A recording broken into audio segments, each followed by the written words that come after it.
Bienvenue sur Foi Authentique.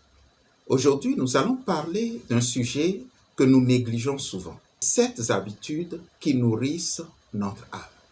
Nous savons tous que le corps a besoin de nourriture pour rester en bonne santé. Lorsque tu prives ton corps de nourriture, bientôt, le corps devient faible, fatigué. Il peut même tomber malade. Pourtant, peu de personnes se posent la question: qu'arrive-t-il à mon âme lorsqu'elle manque de nourriture? Par âme, je veux parler de l'homme intérieur, par opposition à l'homme extérieur. L'homme extérieur, c'est l'image de toi que tu vois dans le miroir. L'homme intérieur, c'est cette partie de toi que tu ne peux pas voir avec les yeux physiques. L'apôtre Paul l'appelle l'homme intérieur. Éphésiens 3, verset 16. La vérité est que nous prenons souvent soin de notre apparence, des choses extérieures, mais nous négligeons ce qui se passe à l'intérieur de nous. Or, la vie est spirituelle. Quand notre âme est négligée, cela finit par se voir dans nos pensées, nos émotions, nos choix, nos relations et comme résultat sur notre vie. Aujourd'hui, la première habitude à ne pas négliger, c'est la prière. La prière n'est pas seulement une liste de demandes adressées à Dieu. Ce n'est pas juste des points de requête, c'est une relation. Imaginez 2 personnes qui sont ensemble et ne se parlent pas. La relation finira par s'affaiblir. Il en est de même avec Dieu. Lorsque nous prenons du temps chaque jour pour parler avec Dieu, pour exprimer notre gratitude, nos aspirations, nos inquiétudes, la relation entre nous grandit et s'approfondit. La deuxième habitude à ne pas négliger, c'est la lecture de la parole de Dieu, la Bible. Beaucoup considèrent la Bible comme un simple livre ancien. Pourtant, pour des croyants bien avertis, c'est beaucoup plus. La Bible est une source de direction, de sagesse, de réconfort et de force. L'apôtre Paul dira que l'Évangile est une puissance de Dieu pour le salut de quiconque croit. Romains 1, verset 16. La Bible éclaire nos décisions. Elle renouvelle notre façon de penser. Une seule parole de Dieu est plus efficace que plusieurs messages de motivation.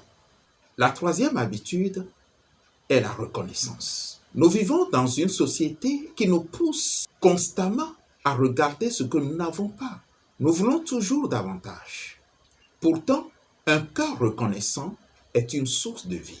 Prendre l'habitude de remercier Dieu pour les petites comme pour les grandes bénédictions change notre manière de voir la vie.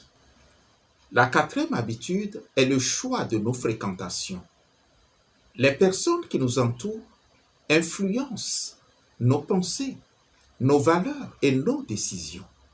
Si nous passons notre temps avec des gens qui nous éloignent de Dieu, cela finira par affaiblir notre foi. À l'inverse, lorsque nous marchons avec des gens qui aiment Dieu, notre croissance spirituelle est assurée. La cinquième habitude est le service.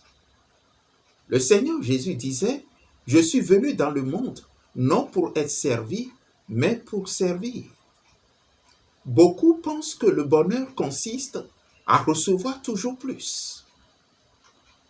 Pourtant, le Seigneur Jésus nous enseignera qu'il y a plus de bonheur à donner qu'à recevoir. Servir les autres développe l'humilité et des qualités d'ordre divin. Une âme grandit lorsqu'elle commence à penser aux autres, pas seulement à elle-même. Habitude. La sixième habitude est de surveiller ce que nous laissons entrer dans notre esprit. Aujourd'hui, les réseaux sociaux, les vidéos, les films, la musique occupent une grande partie de notre vie. Chaque jour, nous nourrissons notre esprit d'une manière ou d'une autre. La question est donc simple. Ce que tu regardes, ce que tu écoutes, nourrit-il ton homme intérieur ou l'affaiblit-il? Tout comme un aliment malsain peut affecter le corps, un contenu malsain peut affecter ton âme. Et la septième habitude, qui est certainement la plus inattendue, c'est le silence. Nous vivons dans un monde bruyant. Les notifications, les messages, les distractions de toutes sortes sont partout.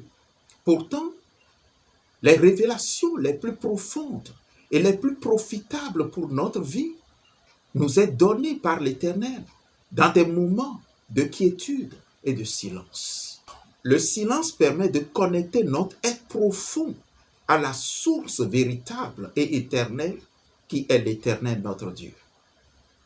Et cela procure une paix que rien d'autre ne peut donner. Ces simples habitudes mises en pratique aboutiront à ton développement spirituel. La croissance spirituelle ressemble à la croissance d'un arbre. On ne voit pas les racines tout de suite. Pourtant, elles se développent dans le secret. Et lorsqu'arrive la tempête, elles permettent à l'arbre de rester debout. Il en est de même pour nous. Les habitudes spirituelles ne produisent pas toujours des résultats immédiats. Mais avec le temps, elles produisent une foi solide. Les habitudes spirituelles que tu développes aujourd'hui façonneront la personne que tu deviendras demain. Car la vie est spirituelle. Si le Seigneur te met à cœur de nous soutenir, abonne-toi à la chaîne, partage la vidéo, construisons le royaume du Seigneur ensemble. Pendant que tu le fais, que le Seigneur te bénisse et multiplie sa grâce sur ta vie. Merci pour ton temps. À très bientôt.